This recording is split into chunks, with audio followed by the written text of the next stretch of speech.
Have you ever felt like someone played with your nerves? Just one word turned your whole day upside down, burned your calm, and exposed your weakness. Have you ever faced someone who knows exactly how to push the wrong button inside you? Someone who knows when to speak and how to plant their poison in your words. So you explode, then regret it. You sit down after every situation asking yourself, why did I get angry? Why couldn't I control myself? Why did I seem like the weaker one? The truth is, the world has no mercy for those who lose their temper. Every time you explode, you lose. Every time you show your weakness, others use it as a weapon against you. Provokers don't defeat you with their words, but with the way you react. When you're provoked, you reveal yourself. And when you reveal yourself, you're exploited. How many times have you regretted a reaction? How many times have you said something you didn't mean? How many times have you fallen into the trap of someone who doesn't even deserve your attention? In this video, I won't share shallow, repetitive advice. Instead, I'll show you, step by step, how I gained control over my emotions to the point that those who try to provoke me now end up feeling confused themselves. You will discover psychological techniques that start with simple methods and gradually move toward deeper tools that completely change how you think and respond. Stay with me, because what awaits you isn't just a video, but a turning point. Part 1. Why are some people easily provoked more than others? At a certain point in my life, I used to think that quick anger was a sign of strength, that someone who immediately responds and lashes out when insulted is a real person who never lets anyone cross them. I used to be proud of my quick reactions and justified them with one word. I'm honest, I can't tolerate disrespect. But over time, I began to notice something strange. I was often getting angry over trivial things, a glance, a passing comment, the tone of someone I didn't even know. I felt like the whole world was against me, as if everyone around me was attacking my confidence, and I had to stand alone to defend myself. But was that really strength? Or was I living in a constant state of defense without even realizing what I was defending? One time after a silly incident where I got extremely angry, an old friend asked me, "Why do you always take things so personally?" At first I laughed and mocked his words, but they kept echoing in my head for days.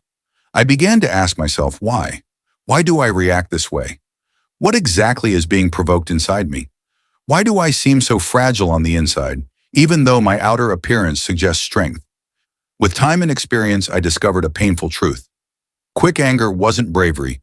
It was a clear sign that there were things inside me I hadn't faced yet.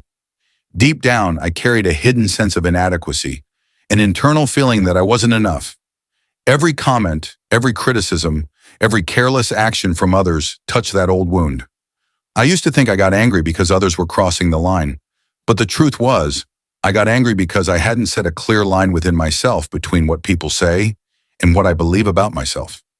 I was triggered by anyone who even hinted that I was weak, ignorant, or a failure. Why? Because deep down, I secretly believed those words might be true. What's even stranger is that I was especially triggered by people who resembled me on the inside.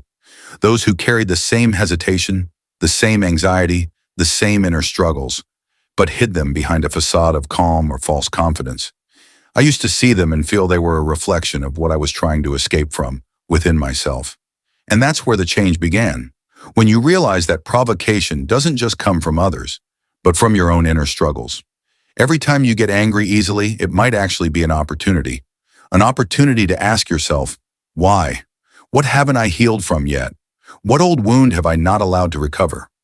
When you understand this, you begin to see things from an entirely new perspective.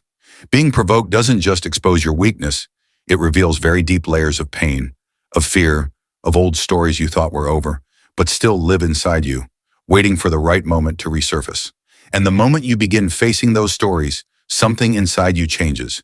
You stop reacting, not because you've become cold or indifferent, but because you no longer see words as mirrors of yourself. You begin to see them for what they are, just words. Part 2. Who presses the button and why? Have you noticed how some people are masters at getting under your skin without even raising their voice? One word, a look, or even being ignored is enough to make you lose control. But the truth is, they're not controlling you. They're controlling how you see yourself. Here's a simple example. If someone says you always get nervous in tough situations and you feel it's true, you'll get angry. But if you're confident you've changed and moved past that, you'll just smile. So the key isn't controlling the outside, it's reprogramming the inside. It's about changing the internal dialogue that runs in your head. Part 3. 3 simple steps to start gaining control over your emotions. In moments of provocation, everything happens fast. A hurtful word, a sharp glance, a hidden insult. And before you even realize it, you explode. You talk, you yell, or even insult back. Then minutes later, regret sets in. You say to yourself, I could have held it together. Why didn't I? But here's a truth many people miss. In every provoking situation, there's a hidden moment, a golden moment, a very brief one, but it can change everything. Step 1. Pause before you respond. This is the golden moment of awareness, the gap between action and reaction. And this gap is what separates a conscious person from one who lives on automatic responses. When someone raises their voice, mocks your words, or questions your abilities, ask yourself immediately, do I really need to respond right now? Or can I choose? If you hold on to that moment, you'll realize you're not a slave to anger. You have a choice. Breathe slowly. Yes, just breathe. This isn't a cliche from motivational quotes. It's a real technique used by soldiers in high-stress situations, known as tactical breathing. Inhale through your nose for 4 seconds, hold your breath for 4, then exhale slowly through your mouth for another 4. You'll notice your heart rate calming and your mind slowly regaining focus. Then, don't speak. Just observe. Observe the person's face, their eyes, their body language. Shift your focus from your chaotic inner world to the mindful outer world. Silent observation gives you a sense of control no one sees, but you deeply feel its power. Step 2. Reframe the situation. Often, what is said isn't really about you. It's a reflection of the other person's weakness. Instead of saying, he's belittling me, say, he's nervous, trying to prove something.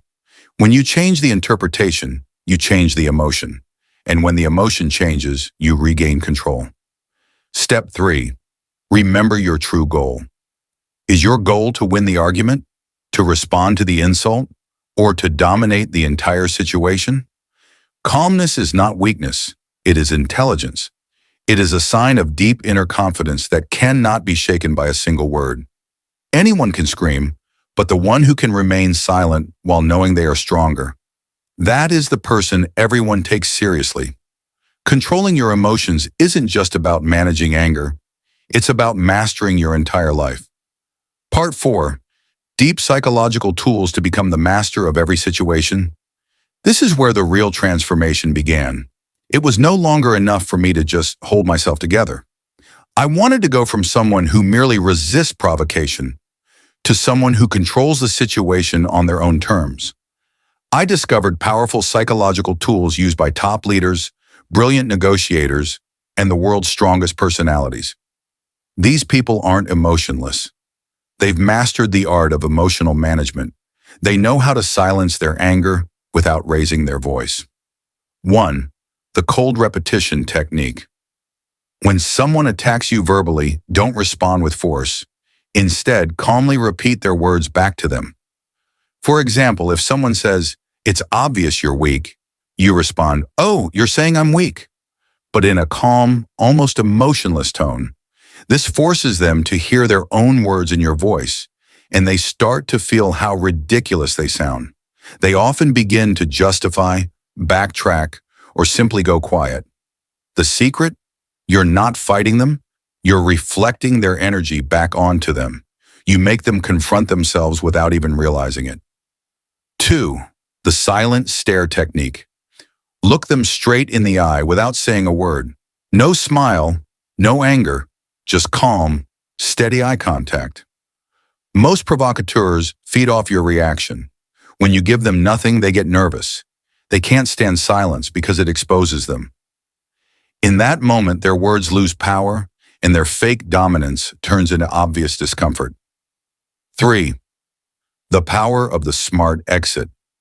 I learned that walking away doesn't mean defeat. Sometimes it's the strongest move in a conflict. Withdrawal doesn't mean you're running. It means you're choosing to delay your response until the timing works in your favor, not theirs. You're not fleeing the battle. You're creating a memorable scene when you walk away calmly, with fire still burning behind you. Today, when someone tries to provoke me, I smile. Not out of arrogance, but because I'm trained.